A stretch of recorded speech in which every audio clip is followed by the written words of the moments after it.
Hello, everyone. This is Wonder with Caroline podcast, and I'm Caroline Wei. As you all have seen in the description, I'll be talking about the three main tips that get me through depression and hard times. But before I do that, I want to introduce you to myself and tell you why I decided to make this podcast channel. So, first of all, I'm Caroline Wei, and I'm from Myanmar. Our country is going through a military coup right now, and times like this are hard to be mentally stable.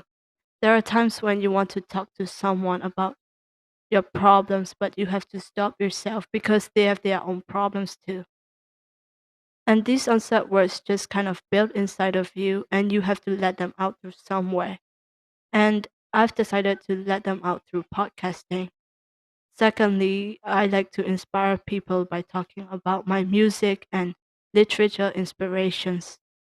So, in some episodes, I'll be talking about my favorite artists and authors, and sometimes I'll be talking about my favorite music genres and my favorite books.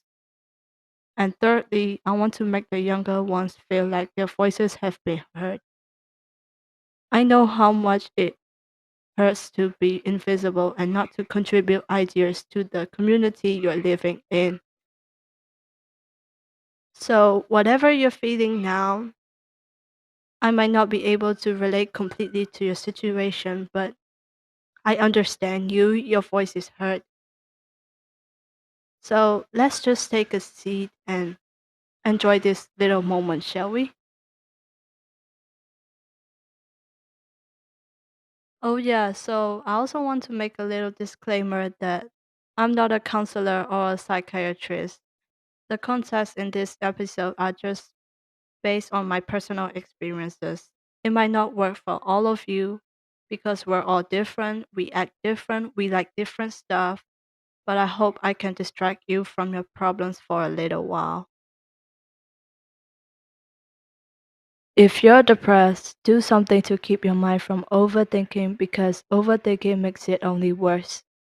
I'm not talking about the overthinking where you plan or daydream about your future. That's the good kind of overthinking because it keeps you moving forward.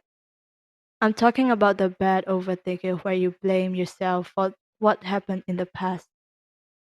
It already happened and you can't do anything to change it. It will only keep you from moving forward. I'm an overthinker myself, and I know how much it overwhelms me and affects my mental health. So, if you're depressed and you want to feel better, avoid the problems for a day or two and focus on yourself, then you'll feel better. So, to focus on yourself, you have to do the things you love. Draw that painting, read that book, play that guitar, or ride that bike. Literally anything you love.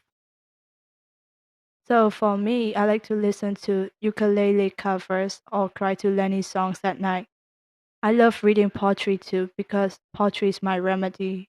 Poetry is my medicine and it's also my ray of sunshine in gloomy days. So for those of you who are interested in ukulele covers, I've made a playlist on my YouTube channel and I've linked it in the description.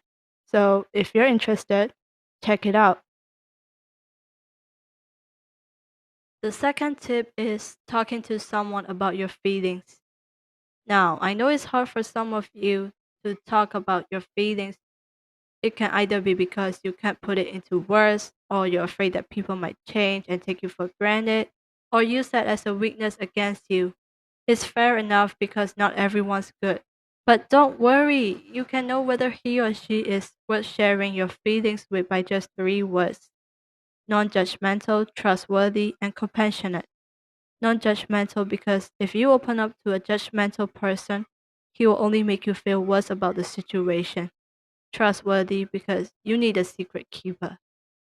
You know what happens when secrets get exposed. But it also depends on the person. If you want to be real inside out and you don't want to have any secrets between you and the public, it doesn't matter.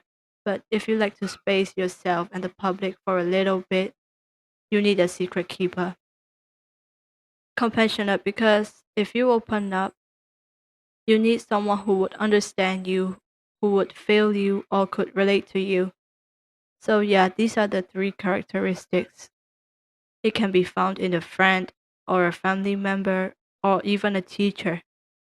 I like opening up because I'm a cry and get over it person.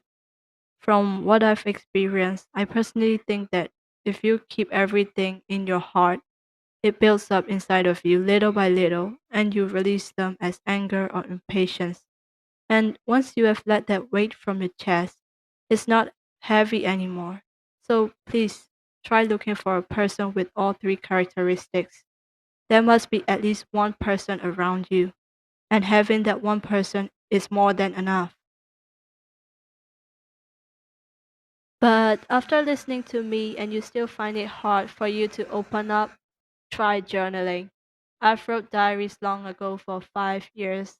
I don't know if journals and diaries have the same concept, but both of them are good ways to release stress. Because if you can arrange your feelings into words, your mind becomes clearer and clearer during the writing process. And once you've finished it, you'll be like, wow, this is not as hard as it seems. I can already put it into words, so why can't I handle the stress? I'm not saying that your problem got solved by writing it. I meant that you'll find a solution while writing the problem. And my advice would be pour everything out of your heart, lock, and keep the book in a safe place. I also like to reread the entries whenever I feel like I want to and smile at myself for overcoming a difficult time. You know, there are hard times in life when you have to go through, and when you have finally overcome it, you can't even believe yourself because at that time you thought that you can't overcome it. But that's one lesson I've learned from life. You can overcome anything as long as you don't give up. You only lose when you give up. So don't lose hope yet. So if opening up to someone is still hard for you, try opening up to a book. I promise it's worth it. These are the three tips that I wanted to share. Do something you love, talk to someone, journal your thoughts. And before I end this episode, I just wanted to add a little reminder. Crying is not weak, crying is healthy, and crying is humanly. It's not only for girls, it's also for boys too. So normalize crying and don't ever hold back your tears because of what others might think. I support crying because I'm an emotional person myself and I cry all the time. And lastly, look out for each other. The world has been a chaotic place since the very start. So let's be a little kinder to each other. Don't be hesitant to reach out if you see someone suffering. And that's all for it. Thank you so much for giving your time to this podcast episode. I hope you have a great day ahead.